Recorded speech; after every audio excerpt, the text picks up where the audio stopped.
Fika is a vibrant 27-year-old lady with a warm, glowing expression.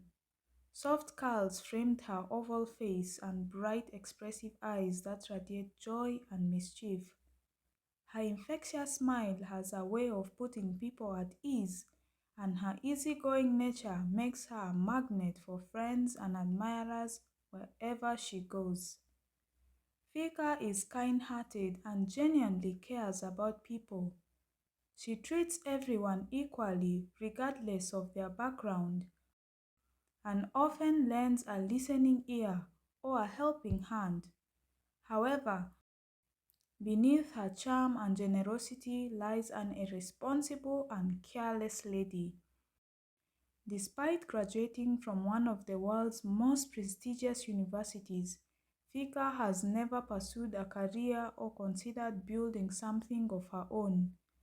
Her family's wealth has allowed her to indulge in a carefree lifestyle, traveling to exotic destinations, attending exclusive parties, and immersing herself in the thrill of the moment. She is well versed in various cultures and languages from her travels, but lacks the discipline to channel her potential into something productive. Fika loves the excitement of new experiences, whether it's exploring a bustling city, dancing till dawn, or meeting fascinating people. Her life is full of adventure and extravagance, yet it often leaves her father frustrated by her lack of direction. While Fika enjoys her life to the fullest, she occasionally feels the weight of unfulfilled potential, though she brushes it off quickly, preferring to live for today. Fika's father, Mr. Adewale, is a distinguished and successful businessman in his early 60s. A self-made mogul, he built his vast empire from the ground up, with businesses spanning industries such as real estate, logistics, and technology. Tall and dignified, with graying hair and well-kept beard, Mr. Adewale exudes an air of authority and wisdom. Despite his commanding presence in the business world, at home he is a loving and devoted father, deeply concerned about Fika's carefree and irresponsible lifestyle. Mr. Adewale adores his only child, Fika, and has always provided her with the best the world has to offer. However, his wealth and indulgence have unintentionally enabled her reckless behavior. Time and time again, Mr. Adewale has sat Fika down for heartfelt conversations, advising her to change her ways and take life seriously.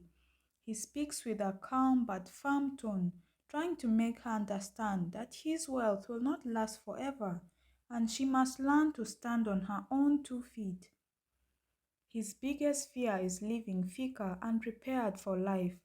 As his only heir and family, he desperately wants her to get involved in his businesses, learn the ropes, and take responsibility. But Fika's disinterest and constant partying leave him frustrated and heartbroken. He worries that when he is no longer around, Fika will be left vulnerable and surrounded by so-called friends who only care about her money and wealth. Despite his frustrations, Mr. Adewale never gives up on Fika. His love for her is unconditional, and he continues to hope that one day she will mature and realize the importance of what he is trying to teach her. For now, though, he remains a patient and steadfast father, always ready to guide her, even when his words fall on deaf ears. Mr. Adewale sat alone in his grand, dimly lit study, the weight of years of worry etched into his furrowed brow. Shelves lined with books and accolades from decades of hard work surrounded him, but tonight they offered no comfort. He was staring at a photo of Fika, a little girl smiling brightly, Here she was innocent and untainted by the carefree recklessness of her adult life. For years, he has wrestled with how to guide his daughter onto the right path. Her carefree lifestyle, her refusal to take responsibility, and the influence of her shallow friends worried him daily. He had tried reasoning, gentle persuasion, even stern lectures, but nothing seemed to penetrate her carefree world. Now, as the years crept by, a new idea began to form in his mind. Fika needed someone who could challenge her, a partner who could bring out the best in her, not because of her wealth, but because of love and shared values. Someone who could see past her beauty and privilege to the good heart he knew was buried beneath her. Mr. Adewale leaned back in his chair, exhaling deeply. His mind began to wander through the many men he had encountered in his life. There were countless eligible suitors within his social circle, sons of powerful families, rising stars in business and politics, men with impeccable reputation and charm. Any one of them would gladly marry Fika, not just because of her beauty, but also because of the immense fortune that she stood to inherit. Then there were the diligent managers running his many businesses, men who had earned his trust and admiration through years of hard work. They were intelligent, driven, and responsible, and some even had a deep understanding of his empire, qualities that would be invaluable to Fika. These men could teach her discipline, guide her to take charge of her life, and even assist in running the family business. But as he considered each of them one by one, none seemed to feel quite right. They had excellent traits, to be sure, but they lacked a certain spark. He wasn't looking for a man who would simply marry Fika for status and convenience. He needed someone with depth, someone strong enough to match her fire and yet gentle enough to nurture the softer side of her. A man who wouldn't be swayed by her tantrums or her charm, but would stand firm, lead by example, and love her for who she truly is. The hours stretched as Mr. Adewale sat in deep thought, his mind torn between his desire to see Fika happy and his duty to ensure she was prepared for life's inevitable challenges. Finding the perfect companion for her wouldn't be easy, but for his daughter, his only family, it was worth every effort. If this was the only way to secure her future and give her the stability she needed, then he was determined to find the one man who could change her life for the better. As Mr. Adewale sat back in his leather chair, the weight of his thoughts pressing heavily on him, a sudden realization struck him like a bolt of lightning. His eyes widened as he sat upright, the gears in his mind clicking into place. How could he have missed it? The perfect suitor had been right under his nose all along. The young man who came to his mind wasn't from an affluent family, nor did he possess the polished credentials of high society, but he had something more valuable. He had integrity, ambition, and a deep understanding of what it meant to work hard for everything he had. This young man had been living under Mr. Adewale's roof for close to a decade now, initially coming into the household under humble circumstances, but over the years becoming an integral part of the family. Mr. Adewale sighed, almost ashamed at himself for not thinking of him sooner. This young man wasn't just a trusted companion, he was like a son to him. He had been by his side through countless challenges, quietly offering advice and unwavering support. Though he hadn't attended college, his resourcefulness, sharp mind, and willingness to learn had earned Mr. Adewale's respect. In fact, The boy had even advised him on several critical business decisions that had proven successful. And yet, this young man never sought recognition. He was humble, hardworking, and kind, a man of solid character who believed in earning his place in the world. He knew Fika well too, though they were not close. Over the years, Mr. Adewale had often confided in him about his daughter's reckless lifestyle, venting his frustrations and concerns. The boy listened patiently, always offering a balanced perspective without judgment, something Mr. Adewale had come to value greatly. Looking back, Mr. Adewale realized how much he had come to rely on this young man. He had become such a constant presence in his life that it was easy to take him for granted. Now, as he considered the qualities he wanted in a suitor for Fika, strength, kindness, ambition, and resilience, he realized this young man embodied them all. He chuckled softly to himself, shaking his head. "How blind I have been," he muttered. It wasn't about status or wealth, it was about character. And this boy, this man, had character in abundance. If anyone could handle Fika's strong will, guide her onto a better path, and love her for who she truly was, it was him. A sense of calm washed over Mr. Adewale as he allowed himself to entertain the idea fully. Perhaps this was the answer he had been searching for all along, a solution that had been right before him. Now all he had to do was figure out how to make it happen.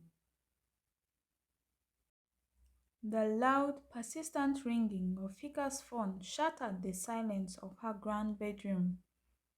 Buried under silk sheets with a pounding migraine, she groaned in frustration, clutching her throbbing head.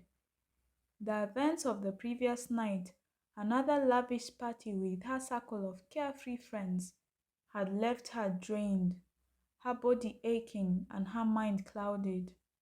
She tried to ignore the noise, hoping it would stop, but the phone was relentless. With great effort, she stretched out her arm, fumbling for the phone on her bedside table. Her initial intention was to switch it off and turn to her much-needed rest. But the moment her eyes caught the name flashing on the screen, her heart skipped a beat. She quickly sat up, her exhaustion long forgotten. It was her father. No matter how reckless and stubborn Fika could be, she deeply respected her father. He meant everything to her, the only person she would never dare to ignore. Though she often disobeyed him and lived a life he disapproved of, she always addressed him with utmost respect and love. Straightening herself as best she could, Fika answered the call, forcing her voice to sound steady and normal despite the splitting headache. "Good morning, Papa," she said softly, hoping to mask her condition. Mr. Adewale, however, was not easily fooled. His sharp tone cut through air like a blade. "Fika, I know you were out last night. Don't even try to hide it," he said firmly. Fika winced. She hated when he caught on her late-night escapades. She remained silent, knowing better than to offer excuses. "I want you to come home immediately," he continued, his voice carrying an unusual weight. There was a strictness and resolve in his tone that Fika wasn't used to. Her father, despite being a dominant and authoritative businessman, always softened when it came to her. This time, though, he sounded different, serious and unwavering. Something was wrong. Her worry overpowered her exhaustion. Ignoring the aching protest of her body, she threw off the bedsheets and rose to her feet.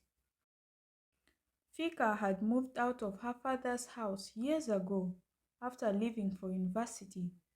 Since then, she rarely stayed there, preferring the independence and freedom of her own sprawling mansion, another generous gift from her father. Her mansion was a luxurious palace, far too large for a single person. Some of her closest friends had moved in with her, enjoying the extravagant lifestyle that the place offered. Her father covered all the bills, employed a full staff, and ensured Fika lacked for nothing. Her friends enjoyed the comfort of this place, the princess life. Though Fika's employees, who adored her for her kindness, despised the entitled and rude behavior of her companions, they stayed silent, feeling it wasn't their place to interfere. As Fika walked through the massive house, she noticed her friends were still passed out in their rooms, recovering from the indulgent night before. The employees, however, were already hard at their work, tidying up after the previous night's chaos.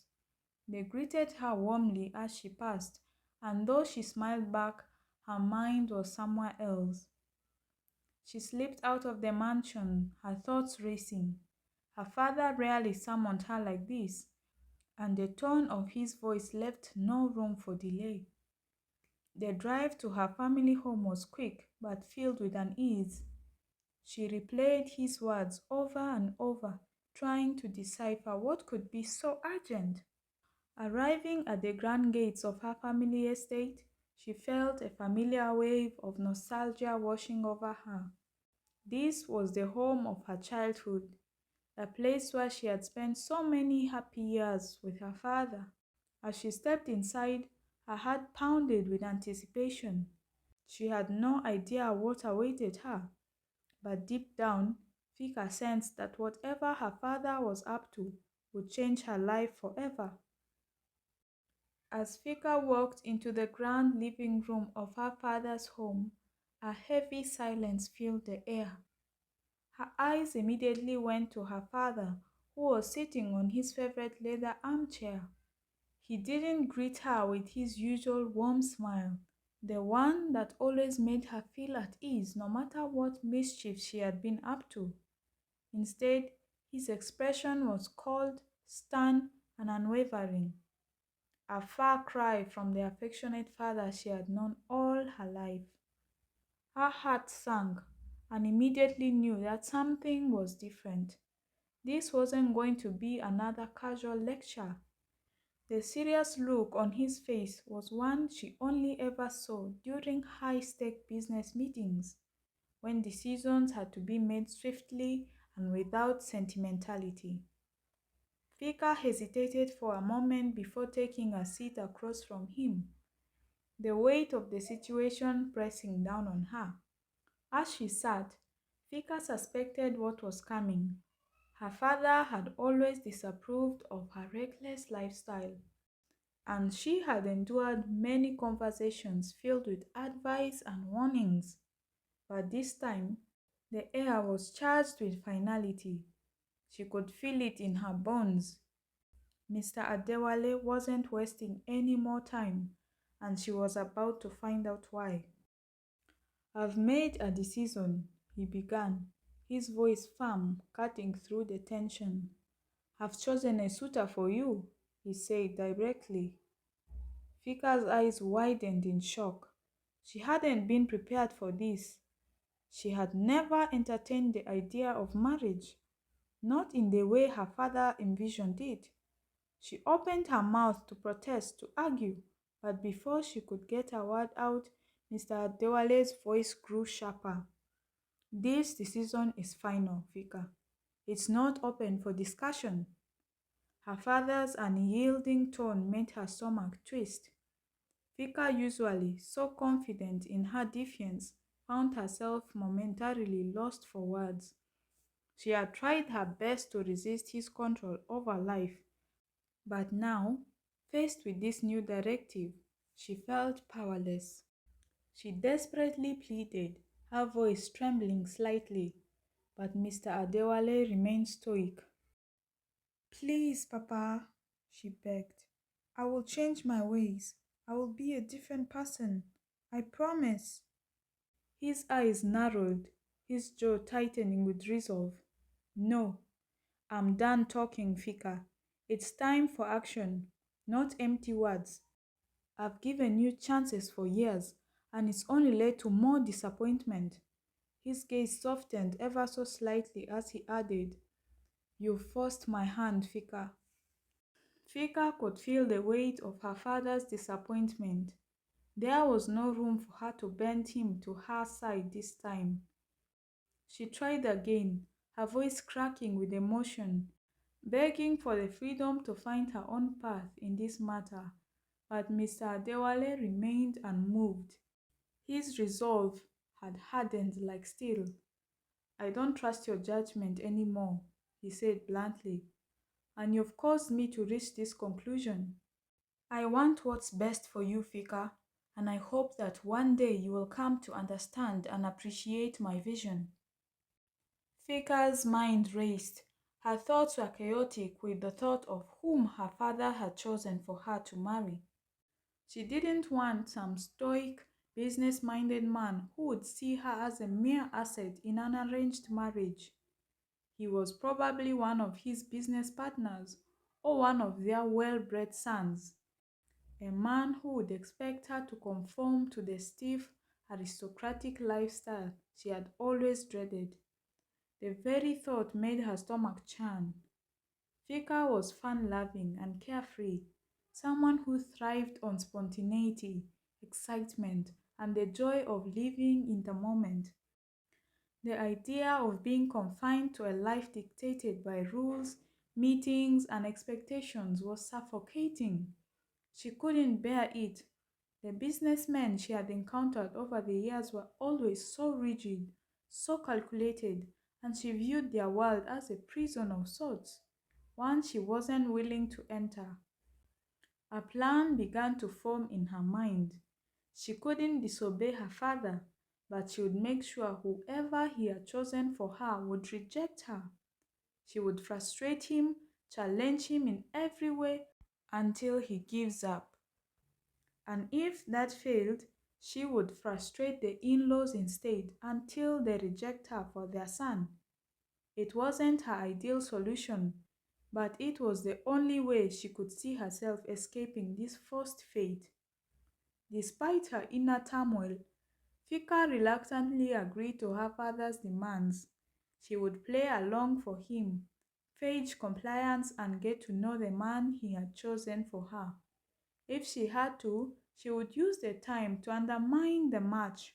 She looked her father in the eye and said, I trust your decision, Papa. I know you're only doing this because you care for me. Her heart pounded as she added, But can you tell me who he is?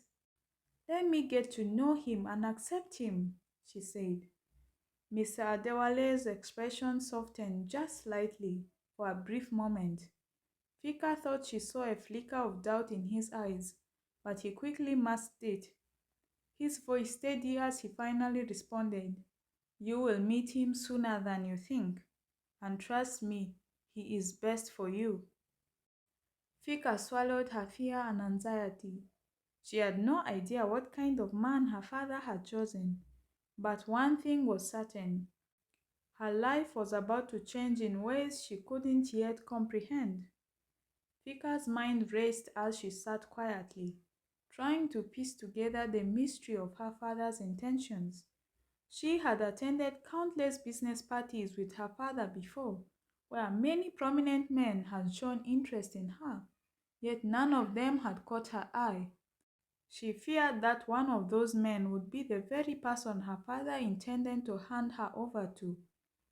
As she pondered the possibilities, a sinking fear overshadowed her, a sense of dread that she couldn't shake off. The sudden sound of the door opening snapped her out of her thoughts. Dike, her father's ever-present bodyguard, stepped into the room. Fika watched in surprise as her father's face lit up with joy, an emotion she hadn't seen from him since she arrived. Mr. Adewale's unusual stern demeanor had completely vanished as he greeted Dike with a smile. a wide smile of pride like he was a happy father. Fika didn't understand why that is. He never acted like this towards Dike before. But soon enough, she understood exactly why her father was acting this way. Because just then, she had the shock of her life, something she never ever expected. Fika's heart stopped as her father proudly introduced Dike as his beloved son-in-law to be. He was beaming as he spoke, telling Fika that Dike was the man he had chosen for her. His words felt like a blow to her chest. She froze in disbelief, her body stiffening as her mind struggled to process what had just been said. Dike? Her father had chosen Dike? Fika had known Dike for years, but he was nothing like the suitors she had expected. He had always been a figure of intimidation in her life, tall, muscular, and imposing. Dike was the epitome of stoicism. His face was often unreadable, expressionless, with a look that seemed to never change. She had never once seen him smile. Dike was serious, disciplined, and dedicated to his job as his father's personal bodyguard. His presence around her father was constant. Wherever Mr. Adewale went, Dike was sure to be by his side. He drove her father to meetings, events, and parties, and Fika had always felt uneasy with him around. His cold indifference to her was unwavering. He never greeted her, never attempted to make small talk, and always seemed to ignore her entirely. In fact, Fika had always believed Dike disliked her, or at the very least didn't care for her presence. But now, here he was, standing before her as the man her father had chosen for her future. She couldn't believe it. Dike's imposing figure loomed over the room, his broad shoulders and towering height making him seem even more like a giant. He was a literal mountain of a man, his physical presence dwarfing anyone in the room. Fika couldn't even fathom being married to someone like him. His very presence made her nervous. How could she live with a man who made her feel so small, so helpless? Her heart pounded in her chest as she quickly realized the magnitude of what was happening. There is no way she could manipulate Dike. Her earlier plan of frustrating whoever her suitor would be was falling apart. His intimidating, silent demeanor left no room for her usual tactics. She was utterly at loss. The idea of being bound to him in marriage felt like an insurmountable nightmare. All Fika could do was hope for a miracle to free herself from this. Dike remained unmoved, his expression still as cold as ever, standing tall and emotionless like a statue. He didn't react to the announcement, not even acknowledging Fika's stunned silence. After some time of processing her situation silently, Fika couldn't bear it any longer. With a shaky voice, yet determined, Fika spoke up.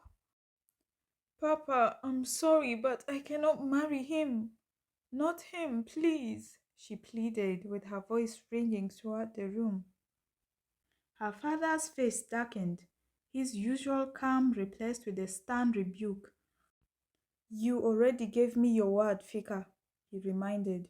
"You said you trust my judgment, and I trust my own judgment too. I believe Dike is the best match for you." "Don't go back on your word," he warned. Fika was desperate. "I know I gave you my word, Papa, but that was only because I didn't expect you to choose him. I'm sorry, but I can't do this." Mr. Adewale frowned. "What is wrong with Dike?" he asked in a very accusatory tone. "Are you looking down on him because he's not highly educated or because he's a bodyguard?" He paused, his gaze piercing. He was purposely trying to gaslight Fika. Don't make the mistake of thinking less of people just because of their background, Fika, he warned. Fika recoiled. You know that's not it, Papa. I'm not that kind of person. I do not look down on people.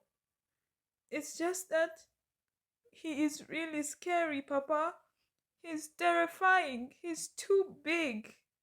She complained, pointing at Dike, who stood like an immovable force at the corner of the room.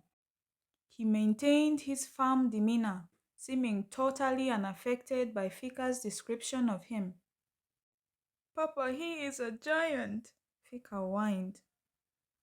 Her father's laughter echoed through the room, surprising her. He chuckled as though it was the most absurd thing he had ever heard. I thought women liked men as big as Dike, he joked. You would be very shocked to find out the number of admirers Dike has because of his physique, he laughed. But Fika was not amused in any way. Papa, please, just look at it. We are completely disproportionate to each other. He is so big and I'm so small. It won't work. Please try to understand, she begged. Mr. Adewale softened a little and decided to reassure his daughter. Fika, Dike is indeed a huge man, but his big size comes with an even bigger heart. Do not get scared off by his hard demeanor. He is the real definition of looks can be deceiving, and soon enough you will realize that. And before you know it, you will start viewing his size as a protection, not a threat, he assured. But Fika was relentless. She kept begging and pleading with her father like her life depended on it. Through all this father-daughter interchange that was majorly centered on Dike, he remained as rigid as ever, his face expressionless, his eyes never flickering. He said nothing, he did nothing, just standing on guard like a statue. This conversation had absolutely no visible effect on him. You'd think he's deaf and blind. Dike's ability to block out the world around him was really top-notch. Fika had exhausted all her options. Her father stayed firm on his decision. Just when she thought her problems couldn't get any worse, she heard her father's voice pierce through the haze of disbelief clouding her mind. Her father plainly said it was time to head to the courthouse to legalize their marriage. Fika froze, certain that she had misheard her father. She looked at him, hoping for some sign that this was just another one of his ploys to get her to comply. But when he repeated the same words, her world began to crumble. He spoke as though it was the most natural thing in the world. Fika, you and Dike will legalize your marriage immediately. Afterward, once you've gotten to know each other and adjust to your union, if you both desire it, we can plan a grand wedding. The absurdity of the situation hit her like a tidal wave. Fika had expected that this was just her father breaking a news to her, telling her about his decision, and then she'd be given a chance to adapt to this drastic change. Probably a chance to get to know her suitor before getting into a life choice as big as marriage. She had even convinced herself that this would be the same time she'd used to come up with a way to slip out of this whole arrangement. But it was clear that her father had anticipated her every possible move. Mr. Adewale had actually suspected that given any chance, Fika's crazy friends would influence her to elude his plans, and he wasn't going to allow them plant any seed of doubt in her mind. It wasn't easy convincing Dike to play along with this arrangement, and he wasn't going to let his efforts go to waste. Fika's protest fell on deaf ears. She was helpless. She wanted to scream at Dike, to tell him to reject this entire arrangement, but the mere thought of it paralyzed her. Dike's towering, silent presence was enough to keep her from even considering the idea. The thought of crossing him or challenging him was unthinkable. Fika and her father sat in the back seat of the car. The ride to the courthouse stretched in total silence. Dike was driving, still as stoic as ever, his eyes focused on the road. He still hadn't said a single word. His silence was more terrifying than any words to Fika because she had poured out her whole heart regarding this arrangement, yet his heart was unknown. How was she supposed to live with someone like this? A person who barely speaks his mind, doesn't show any emotion, and doesn't seem to acknowledge her. Fika struggled to calm the rising panic inside her. This was happening all too fast. The ceremony was even faster. In just a blur, Fika found herself standing in front of a judge, her life about to change forever. Her father stood beside her, watching with a mixture of pride and satisfaction, as if everything was going exactly his way. The first words Fika had Dike utter since the start of this ordeal were his affirmative response to their vows. Before she knew it, she was a married woman. Everything was signed, sealed, and done. She was now the wife of a giant. As if her troubles weren't enough, her father dropped another bombshell. The moment the marriage was legal, all her responsibilities were now transferred to Dike. She was no longer allowed to call her father for anything. All her expenses would now be covered by her husband. Her credit cards were immediately blocked. No longer could she access any of her family's properties. She was to live wherever Dike chose to take her, and she was to render full respect and be submissive to her husband. Her father made it clear that he had already handed over all authority to her husband. She will always be his beloved daughter, but she now had to assess her priorities and accept her new life. He told Fika that if she ever had any respect for him as a father, she would trust him and respect his decision and adapt to her new life the best she could. Fika stood there, trembling with disbelief, unable to comprehend the weight of what was happening. Her father, the man she had always trusted, had just sealed her fate. Her heart pounded in her chest, the reality of the situation crashing on her like a heavy weight. At just a blink of an eye, it seemed like she had been disowned by her father, married off, and now about to start a life completely unknown to her. Fika stood frozen as her father's embrace loosened and he walked away, leaving her in the silence of her new reality. The sound of his footsteps faded, but the weight of his decision lingered, suffocating her.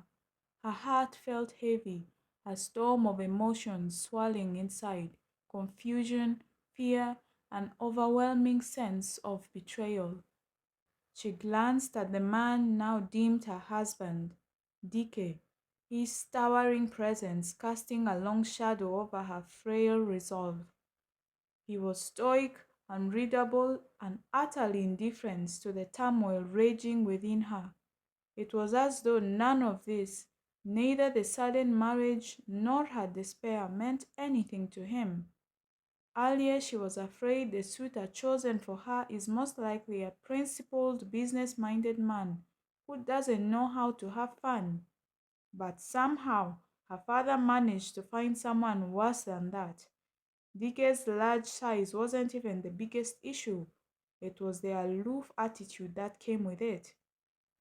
Fika's mind raced with questions, but she had no answers. She didn't know if Dike was complicit in her father's schemes, or if he too was a pawn in this unexpected union. The uncertainty only deepened her despair, but her hands were tied. Opposing her father was no longer an option. For now, she was stuck, resigned to whatever fate awaited her. Dike took Fika to a modest house in a quiet middle-class neighborhood. The house seemed really cozy and nice, but she had assumed they would return to her father's estate after the rushed ceremony, given that Dike was a living bodyguard for years. She wondered how he was able to find the place this quickly. It made sense now. Dike had prepared for this.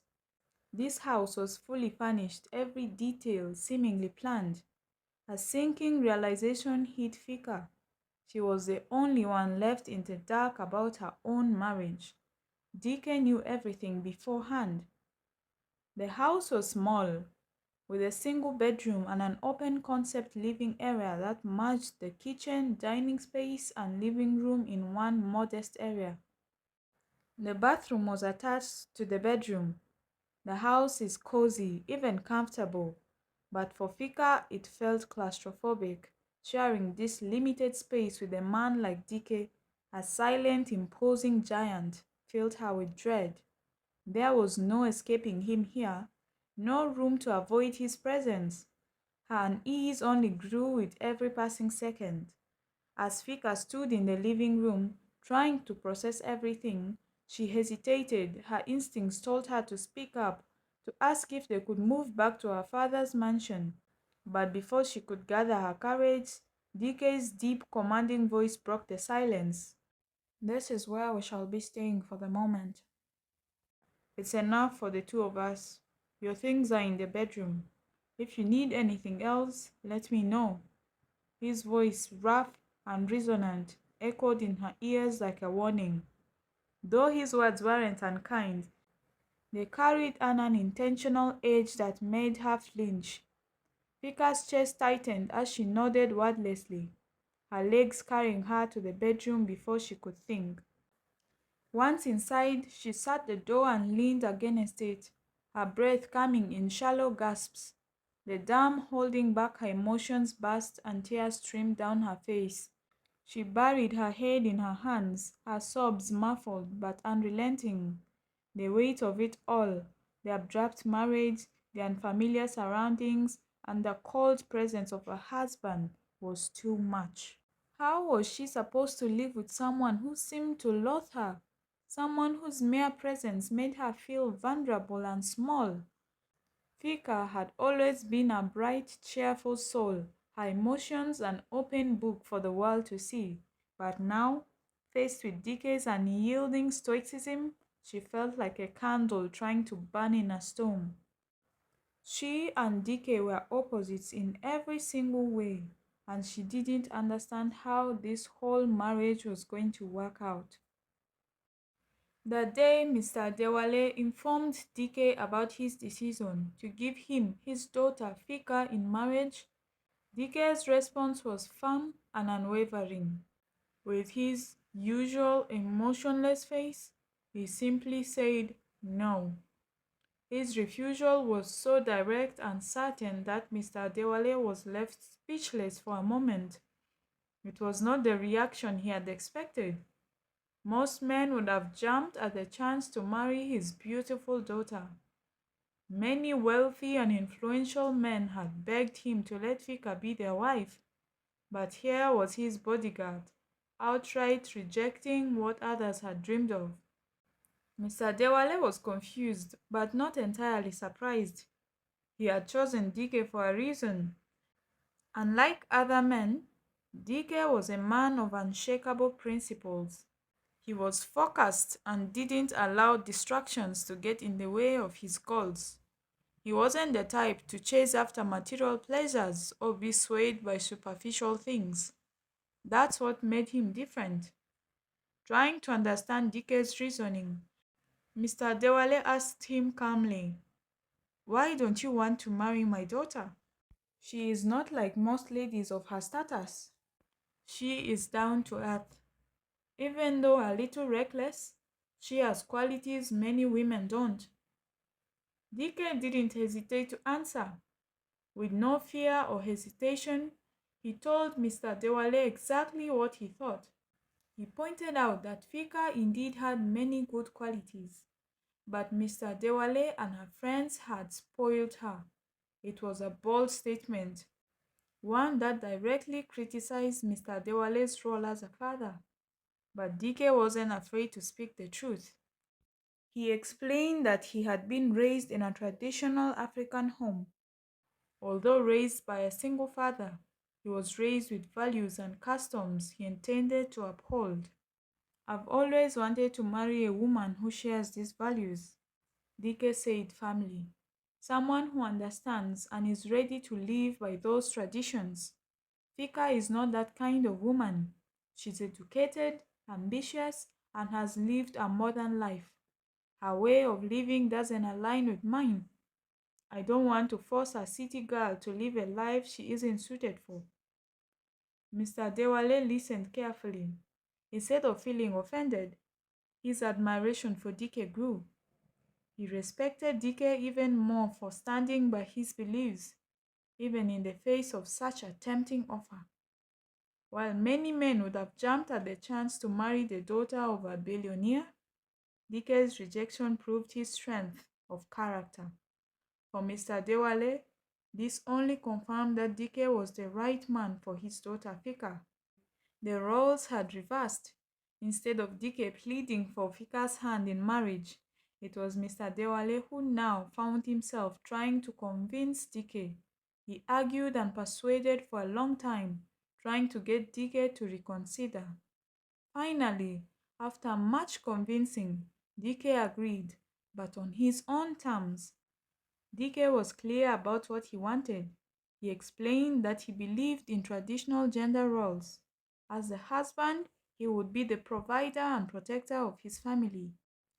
If he were to marry Fika, Mr. Dewale would need to step back and let him take care of his wife on his own terms.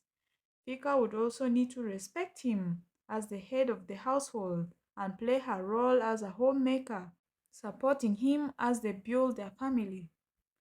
This condition left Mr. Dewale torn. He had always hoped Fika would become responsible and eventually take over his business empire. But now it seemed like Dike wanted to make her a housewife. It was a difficult decision. However, as he thought about it, he realized Fika had never been interested in the family business anyway. After weighing his options, he decided to agree to Dike's terms. Perhaps this marriage would make Fika happy in the long run. To make things work, Mr. Dewale came up with the idea to block Fika's access to her credit cards and family assets. He hoped this would push her to rely more on Dike and focus on building a life with him. In his mind, this was the best way to ensure the marriage succeeded. Maybe, with time, he'd get the grandson who might eventually take an interest in the family business. Dike had one final condition. If he were to marry Fika, he would no longer work for Mr. Dewale. He explained he needed to stand firm on his own as a husband and earn Fika's respect. He couldn't do that while remaining her father's employee. Though it saddened him to lose Dike as a bodyguard, a trusted companion, Mr. Adewale understood and respected his reasoning. And so, with all these agreements in place, the marriage between Fika and Dike came into motion. Fika spent the rest of the day and a good part of the night crying her eyes out, her emotions completely overwhelmed by the events that had turned her life upside down. She cried until she had no more tears left, eventually falling into a deep, exhausted sleep. Dike didn't bother her throughout the day. In the evening, he had called her to eat, but when he checked on her, he found her fast asleep. He decided not to wake her up, knowing this reaction was expected. Instead, he let her be and slept on the couch in the living room. The next morning, Fika woke up in the unfamiliar bedroom. Her stomach growled loudly, reminding her that she hadn't eaten anything for more than 24 hours. A pleasant aroma drifted in the room, making her hunger even more noticeable. The memories of yesterday came rushing back. Everything was still fresh in her mind. The sudden marriage, the new house, and the overwhelming uncertainty about her future. It was a day she wouldn't forget any time soon. Fika heard movements and sounds in the kitchen and realized Dike must be up and preparing something. In such a small house, every sound traveled easily, so she could hear him clearly. She already knew Dike could cook. Back at her father's mansion, even with private chefs available, he often chose to make his own meals.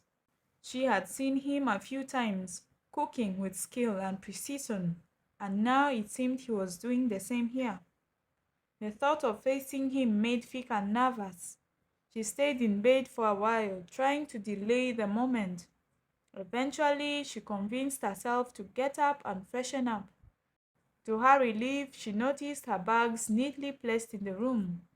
She believed her father must have asked the staff at her mansion to pack her things after she left yesterday. After freshening up and changing, Fika gave herself a pep talk of encouragement. She knew she couldn't avoid Dike forever. Mustering up all the courage she could, she finally opened the door and stepped out of the room. Breakfast was quiet. The meal was good, and Fika's hungry stomach gladly accepted it.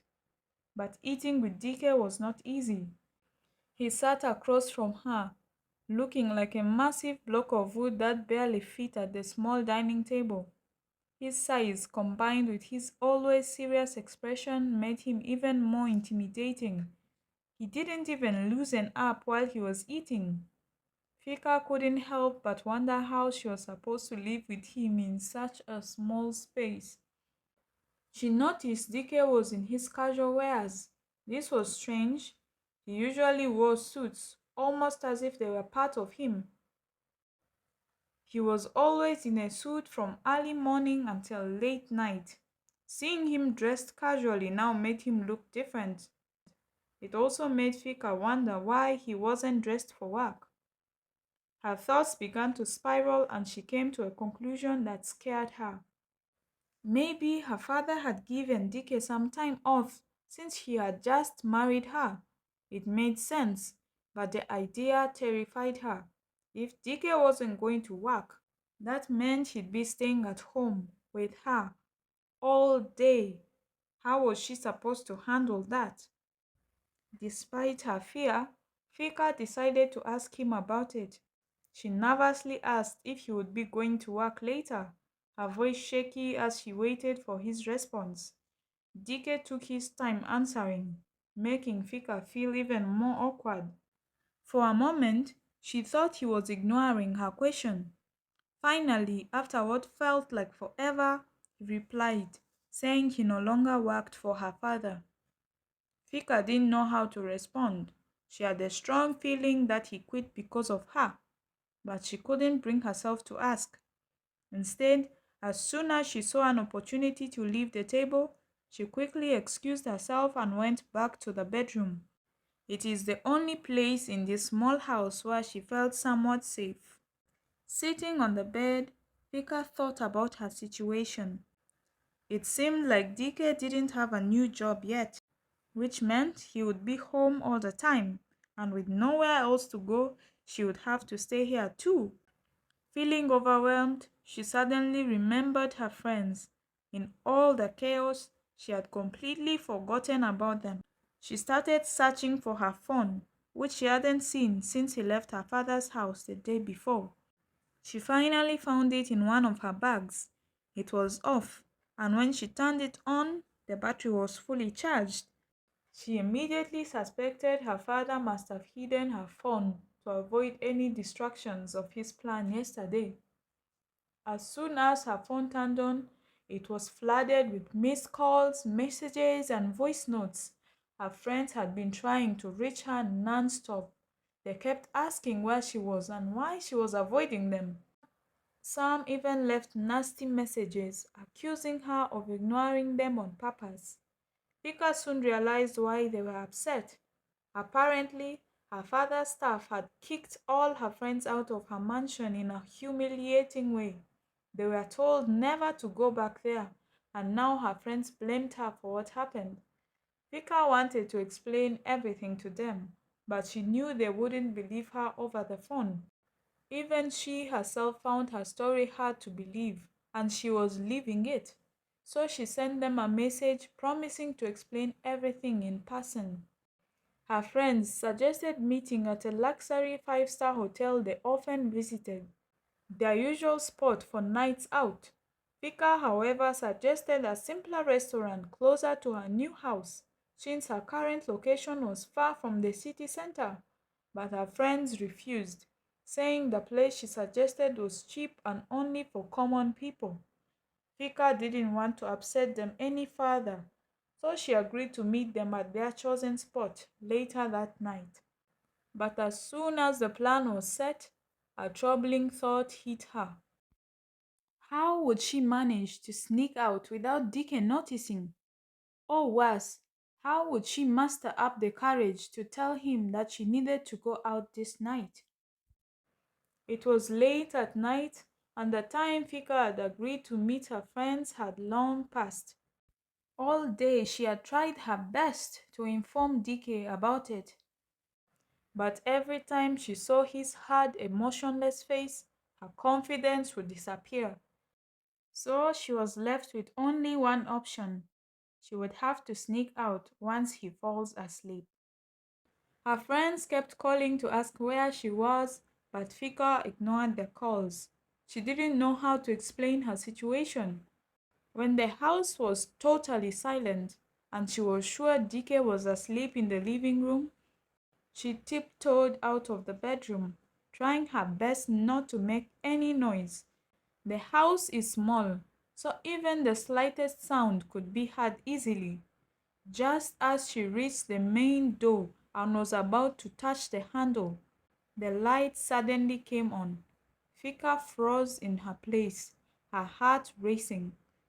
A deep, baritone voice broke the silence. "Where are you going?" Fika turned slowly, realizing she had been caught.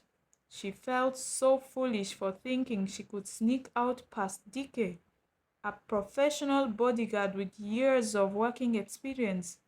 There was no point in lying to him. His sharp stare made her feel like he could see right through her. With a guilty look and a shaky voice, Fika admitted she was going to meet her friends. She explained that they didn't know anything about the sudden changes in her life, so she wanted to explain everything to them. She said they were already waiting for her at the place they agreed to meet. Dike didn't say anything. His intense stare made Fika feel small. She started to retreat back to the bedroom when he finally spoke, asking her how she planned to get there. Fika froze again, realizing just how poorly thought out her plan was. She didn't have a car anymore. Her father had blocked her cards, and all the cash she had in her car and house had been taken away. She didn't even have any penny for taxi. At that moment, it hit her just how powerless and dependent she had been on her father's support. To Fika's surprise, Dike offered to drive her. He led her to his convertible truck. Fika hadn't expected him to help her, but she didn't argue. The drive to the hotel was silent. Dike didn't say a word, and Fika didn't dare to start a conversation. Once they arrived, Fika got out to go meet her friends as Dike stayed behind to wait for her. Fika hurried to the usual spot where she and her friends always hung out. From a distance, she could see them chatting happily and discussing with each other. She spotted waitresses clearing dishes and placing desserts and drinks. This made her realize they had already finished their meal. Guilt settled heavily in her heart as she realized they might have been waiting for her for a long time. When she finally joined them, their warm smiles from earlier faded instantly. Instead of greeting her kindly, they immediately called her out for being late. Their words were sharp and full of frustration, making it clear they were angry. Fika couldn't help but feel the atmosphere shift. Just moments ago, she had seen them chatting happily, and now they seemed to blame her for ruining their mood. Even after acknowledging she was late and it was her fault, her friends still scolded her. She couldn't help but wonder why none of them stopped to ask her what had caused the delay. She had never stood them up before, so why didn't they give her the benefit of the doubt? Shouldn't they be more concerned about her well-being instead of jumping straight to anger? Fika's heart sank as she thought about everything she had been dealing with. She desperately needed someone to listen to her, someone to care. Her life had turned upside down so quickly, and she yearned to confide in her friends about her struggles. But her friends weren't interested in her feelings. Instead, they launched into complaints about being kicked out of the mansion by the staff. They whined about how they had nowhere to live and begged Fika to fix everything for them. Go back to that mansion and tell the staff off. Fire them all if you have to. Then we can all move back in, one of them said. Fika was taken aback by their desperation. They seemed completely focused on the luxury they had lost. They missed the private chef, the maids, the royal lifestyle they had enjoyed for so long. None of them seemed to care about Fika or what she might be going through. As they kept ranting, Fika felt invisible. Their words stung, and she realized that her feelings meant nothing to them. It was as though they only saw her as someone who could solve their problems, not as a person with her own struggles. She began to wonder if this is how they had always been, or if the recent event had just brought out the worst in them. Fika, please, talk to your father, one of her friends said desperately. We need to move back into the mansion, and he should fire all those rude staff members. Fika stared at them in disbelief. Did they honestly believe the staff would act that way without her father's approval? The staff were on her father's payroll and they followed his instructions, not hers. She couldn't do anything about it even if she wanted to. I'm afraid I can't help you girls, Vika spoke softly. I don't live there anymore. Her friends froze, shocked by her admission. Their questions came flooding in. Where was she living now? Why didn't she tell them? Could they move in with her in her new place? Fika felt overwhelmed by their sudden curiosity, but it was clear they weren't asking out of concern. They simply wanted to secure a place to live. Fika knows they could easily rent a place if they shared the costs, but it seemed like they weren't interested in that option. Taking a deep breath, Fika explained what had happened. She told them how her father had called her the day before, furious about her irresponsible lifestyle. As a result, he had taken away her car, her mansion, and even blocked her credit cards. She was barely halfway through explaining when one of her friends interrupted with a loud shriek. What do you mean your credit cards were taken away? Fika then explained further, telling them she no longer had access to her accounts or the mansion or anything else she had before. She hoped they would show some sympathy or at least ask how she was managing or why her father took everything away from her. But instead, their faces filled with panic as they exchanged worried glances among each other. Fika didn't understand their reaction until one of them asked, Do you have any cash on you? That question caught her off guard. Her friends know she rarely carries cash around. When she told them she didn't have any money with her, their expressions turned from shock to frustration. Then they began blaming Fika. Fika, how do you expect us to pay for everything we ordered here? One of them snapped. Fika was speechless. Her friends had arrived much earlier than her, and ordered expensive drinks, meals, desserts, name it, all at one of the most expensive hotels in the city. A single plate of food here costs a fortune. They had gone all out, assuming Fika would cover the bill as she always has. Every waiter in this hotel knows that Fika always pays for her friends' bills. Her friends had grown accustomed to this treatment, and they didn't even consider paying for themselves ever. Fika, call your father, one of them said in a low tone. Explain everything to him. He'll handle this. It's your fault anyway. You should have told us that you don't have money, she accused. Fika felt a mix of guilt and anger. Yes, she could have warned them about her situation, but she hadn't expected this reaction.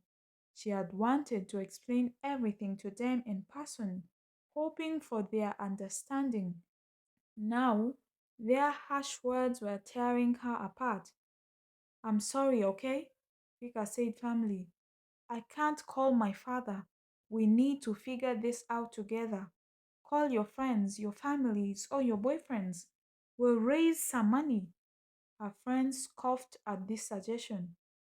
Do you really expect us to embarrass ourselves like that? No way, one of them said, and the rest quickly agreed. Then what do you want me to do? Pika asked, her voice trembling. Call your father or your rich friends, one of them suggested casually.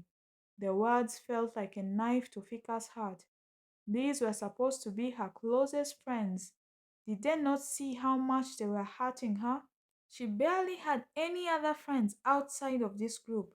These were the people she spent most of her time with. Faker's friends called one waiter that was passing by. The girls sweetly praised the food. One of the girls casually stated that Fika, their wonderful friend, was ready to settle the bill as usual. So she asked the waiter to go get the bill. Fika's heart sank at this. She stared at her friends in total disbelief. She just told them that she doesn't have any money, yet they still expected her to handle everything.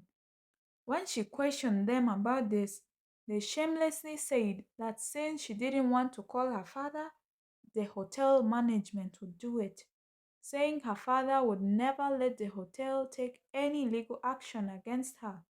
So he would come for her rescue, and in the end, the bills would be paid. Fika couldn't believe what she was hearing. These people, her own friends, were willing to let her face the consequences alone just to save themselves. As the waiter handed her the hefty bill, Fika felt completely defeated. She couldn't even process the amount. To think she had been paying bills tens of times more than this, wasting her father's hard-earned money for the sake of her friends without a second thought. And all this while they never appreciated it. Her friends started gathering their things to leave. They knew the situation was about to escalate, and they did not want to be caught up in that embarrassing moment. Ignoring the pained Fika, Fika wanted to speak, to beg them to stay and help her, but the words wouldn't come out. All she could do was sit there and hope for a miracle as her friends planned to abandon her, all on her own.